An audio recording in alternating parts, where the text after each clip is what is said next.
안녕하세요. 냥반TV의 신집사입니다. 오늘은 고양이를 키우면서 가장 많이 고민하게 되는 것 중에 하나인 사료 선택에 대해서 알아보는 시간을 가지려고 합니다. 오늘은 구체적인 브랜드라든가 그 사료에 대한 분석을 하진 않을 거고요. 각 형태에 대한 소개와 그 형태별로 어떤 장단점이 있는지 알려드리고자 합니다. 일단 사료는 크게 이제 두 가지 분류로 나눌 수가 있고요. 건식과 습식 이렇게 두 가지로 나눌 수가 있고, 습식은 다시 일반적인 습식 제품과 생식 이렇게 세분화돼서 나눌 수가 있겠는데, 그래서 오늘은 건식 중에서는 블랙우드라는 제품을 가지고 왔고요. 이게 해외 사이트에서 평가를 굉장히 좋게 받아서 국내에서도 인기가 많은 제품 중에 하나입니다.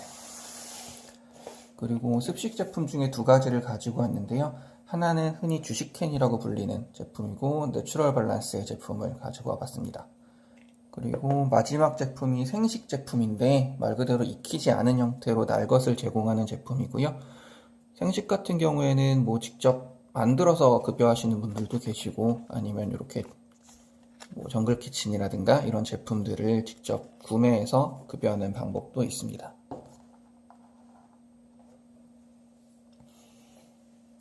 첫 번째는 경제적인 측면에서 한번 비교를 해볼 건데요. 이게 사료를 고르다 보면은 사실 경제적인 측면을 무시할 수가 없죠. 그래서 하나하나 한번 제가 비교를 해보도록 할 건데, 그람 수는 사실 조금 애매한 측면이 있어서 칼로리 기준으로 한번 비교를 해볼까 합니다.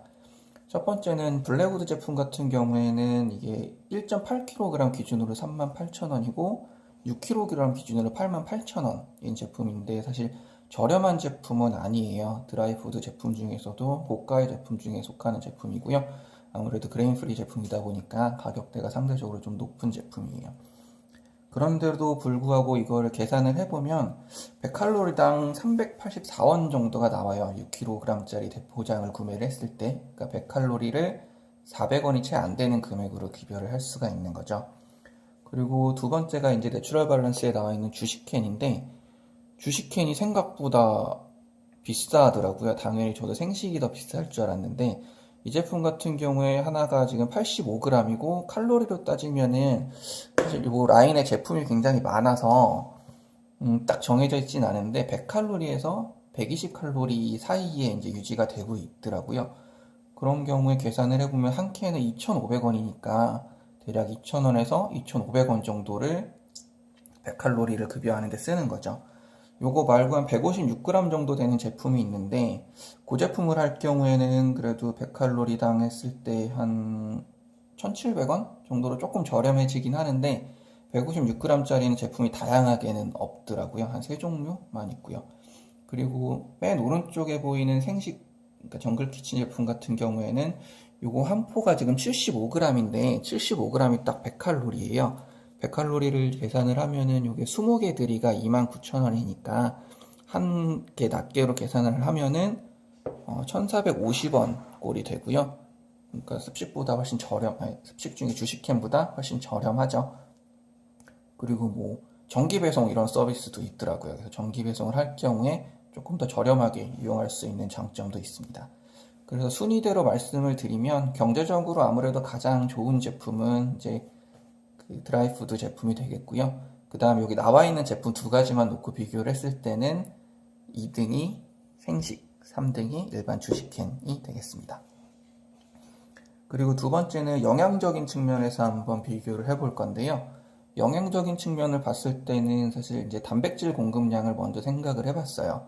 아무래도 고양이한테 육식동물인 고양이에게 가장 중요한 성분이기 때문에, 여기 보시면 아시겠지만 블랙우드 제품 같은 경우에는 단백질 함유량이 40%로 써있죠. 그러니까 건사료 중에서는 굉장히 높은 축의 편에 속하는 그런 제품이고요. 아무래도 홀리스틱 등급이고 그레인 프리 제품이다 보니까 이제 단백질 함유량이 좀 높게 들어가 있는 경향이 있고요. 그리고 내추럴 밸런스 같은 경우에는 여기 지금 잘 안 보이실 것 같은데, 단백질 함유량이 요 라인업의 제품에 따라서 조금씩 틀린데 한 9에서 10% 정도가 돼요. 그리고 마지막에 이제 생식 같은 경우에는 18%가 되고요. 좀 의아하실 거예요. 건사료는 40%나 되는데 왜 생식, 그리고 주식캔 이런 습식은 이렇게 낮게 나오는지 궁금하실 텐데 그거는 이제 수분 함량 때문에 그래요. 아무래도 습식 사료는 이름처럼 말 그대로 이제 수분을 많이 함유하고 있기 때문에 이걸 드라이매터로 변경해서 계산을 해줘야 되거든요. 그래서 뭐 구글이나 이런 데 드라이매터라고 검색을 하시면 계산을 할 수 있는 사이트가 나와요. 그래서 그런 데서 비교를 해보니까 변환해서 계산을 했을 때 그 주식캔 같은 경우에 내추럴 밸런스 주식캔 같은 경우에는 뭐 라인업에 따라서 조금 다른데 41에서 45% 정도가 나오고요. 그리고 정글키친 생식 같은 경우에는 무려 90%가 나와요. 그러니까 단백질 함유량만 단순 비교를 했을 때 아무래도 생식이 가장 우위에 있고 그 다음이 주식캔, 습식 중에 주식캔, 그리고 아무래도 가장 떨어지는 것이 요 건사료가 되겠고요. 그리고 단백질 함유량만 볼 게 아니라 이게 흡수량 측면에서 사실 생각을 해야 되거든요. 왜냐하면 똑같은 단백질이 들어가 있다라고 해도 가공 과정에서 뭐 영양소가 파괴되고 이런 작업들이 있기 때문에 뭐 똑같이 40%가 들어있다고 해서 고양이에게 똑같이 40%가 그대로 흡수가 된다 이런 건 아니기 때문에 흡수량 측면을 고려를 해야 되는데 아무래도 흡수량 측면에서는 열을 가하지 않은 생식이 가장 유리할 수밖에 없어요. 왜냐하면은 뭐 해외 서적이라든가 이런 거 봤을 때 단백질에다가 열을 가하게 되면 흡수율이 높은 가장 유용한 단백질부터 파괴가 된다고 하더라고요. 그러니까 이런 뭐 그 열을 가해서 만들죠. 어쨌거나 좀 약간 저온으로 만든다거나 하는 뭐 여러 가지 공법들이 있지만 열을 가해서 만드는 건사료 제품이나 습식 제품 같은 경우에는 생식에 비해서는 아무래도 흡수율이 조금 떨어질 수밖에 없는 것 같아요. 그래서 뭐 함유량이나 흡수율이나 이런 측면에서 봤을 때 가장 좋은 사료는 생식인 것 같고요.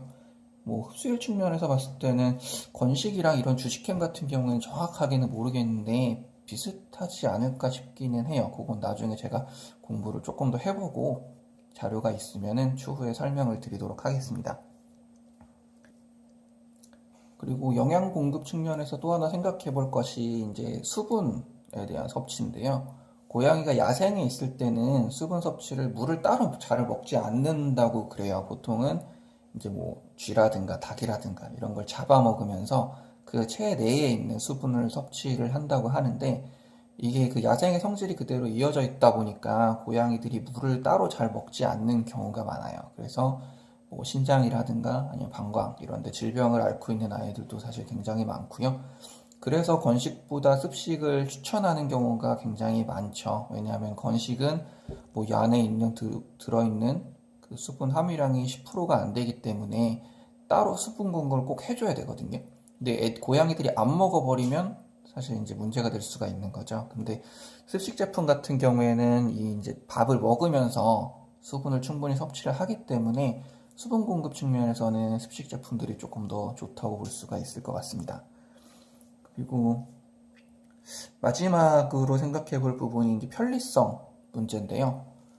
사실 뭐 이렇게 출퇴근하고 하다 보면은 밥 챙겨주는 것도 일이기는 하거든요. 근데 고양이들은 보통 이제 자율급식을 그래서 많이 하시죠. 자율급식을 많이 하시는데 건사료 같은 경우에는 이제 밥을 그냥 준 다음에 시간이 조금 지나도 괜찮기 때문에 자율급식이 굉장히 용이해요. 근데 습식 같은 경우에는 그리고 습식 중에서도 생식 같은 경우에는 상온에다가 오래 보관을 하게 되면 아무래도 변형이 올 수가 있기 때문에 실질적으로 자율급식은 거의 힘들고 뭐 이렇게 제한급식이 될 수밖에 없는 구조를 가지고 있어요. 그래서 가장 편리한 제품은 아무래도 이제 건사료 제품이 되겠고요. 그리고 습식 중에 이제 주식캔, 생식 이렇게 두 가지 중에 어떤 게 더 편하냐라고 하면은 뭐 포장을 뜯어서 그릇에다가 옮겨주는 형태는 사실 똑같아요. 그냥 뭐 뜯어서 네, 숟갈 같은 걸 퍼서 그릇에 옮겨주면 되는 거고 요 생식 같은 경우에도 그냥 이렇게 뜯으면 네, 바로 안에 닭고기가 나오거든요. 네, 그래서 요거를 퍼가지고 주면 되는 거기 때문에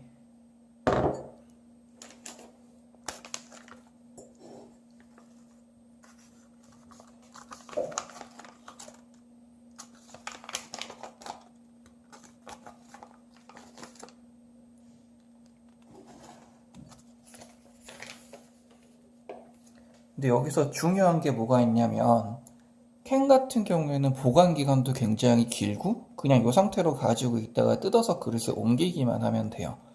근데 생식 같은 경우에는 아무래도 냉동 보관을 일단 해야 되고요. 냉동 보관을 하더라도 너무 장기간 보관을 하게 되면 영양소가 또 파괴될 우려가 있기 때문에 보관이 사실 불편한 측면은 있어요. 그리고 먹기 전에 냉동을 한 상태이기 때문에 보통 하루 전날 냉장고에 넣어놨다가 이제 해동을 시켜서 상온에다 보관을 하면서 조금 찬기를 가신 후에 고양이에게 급여를 하는 좀 번거로움이 많이 있고요. 그런 측면을 생각을 해봤을 때는 당연히 생식이 아무래도 좀 제일 불편하겠죠. 습식 중에서는 캔이 이용하기는 조금 편리하고요. 그래서 지금까지 말씀드린 여러 가지 요소들을 종합적으로 이제 설명을 해드리면 경제적인 측면을 생각했을 때는 드라이푸드가 가장 좋고요. 그 다음이 생식, 그 다음이 이제 주식캔이 되겠습니다. 그리고 영양적인 측면을 했을 때는 생식이 감의 건사료 순이 되겠고요. 수분 공급 측면에 있어서는 뭐 스식 제품 두 가지는 비슷할 것 같고요. 그 다음이 이제 건사료 제품이 되겠습니다. 그리고 사용의 편리성 부분을 생각을 했을 때는 건사료가 1등, 그냥 주식캔이 2등, 생식이 꼴찌가 되겠죠. 그러니까 쭉 보시면서 아시겠지만 뭐 좋으면서 싸고 편리한 거는 없는 것 같아요. 뭐 생식이 일단은 영양적인 측면에서 가장 좋은데 가격적인 부분도 있고 사실 급여하기가 조금 불편한 측면이 있고요. 건사료 제품 같은 경우에는 뭐 아무리 좋은 걸 먹인다고 해도 사실 습식보다는 조금 떨어지는 측면이 있기 때문에 그 부분도 사실 좀 고려는 돼야 될 부분이고요. 그래서 어떤 제품이 딱 좋다라고 말씀드리긴 어려울 것 같은데 각각에 맞는 경제 상황과 그리고 뭐 집에서 계속 고양이를 보는 입장이냐 아니면 출퇴근을 하면서 고려를 해야 되느냐 그리고 뭐 제한급식이 가능하냐 자율급식밖에 못하느냐 이런 요소들을 고려를 해가지고 사료를 선택을 하시면 좋을 것 같고요. 그래도 드리고 싶은 말씀은 고양이 수분 섭취를 위해서 건사료를 베이스로 하더라도 이런 습식 제품들을 간식 개념으로나 아니면 뭐 좀 반반씩이라든가 해서 조금 챙겨주셨으면 좋겠어요. 그러면 고양이가 나이가 들어도 신장이나 방광 쪽이나 이런 데가 그나마 상대적으로 좀 건강해서 병원 가시는 일이 좀 덜 할 테니까요. 그렇게 좀 혼합적으로 적절하게 자신에게 맞는 방법을 찾으셨으면 좋겠습니다. 오늘 사료에 대한 이야기는 여기까지 할 거고요. 다음에는 이제 각 사료를 뭐 건식사료 블랙우드나 아니면 내추럴 밸런스에 대해서 요 뒤에 보면 이제 성분표들이 이제 나와 있죠. 그래서 이 성분표들이 어떤 것을 의미하고 이쪽에 들어가 있는 인그리디언트, 그러니까 재료들이 어떤 걸 의미하는지, 무엇이 들어갔고 무엇을 위해서 들어가 있는 그 재료들인지를 제품별로 한번 분석을 해보는 시간을 가져보려고 합니다. 네, 오늘은 여기까지 할 거고요. 네, 양만TV 구독도 많이 해주시고 좋은 영상 많이 업로드하도록 하겠습니다. 네, 감사합니다.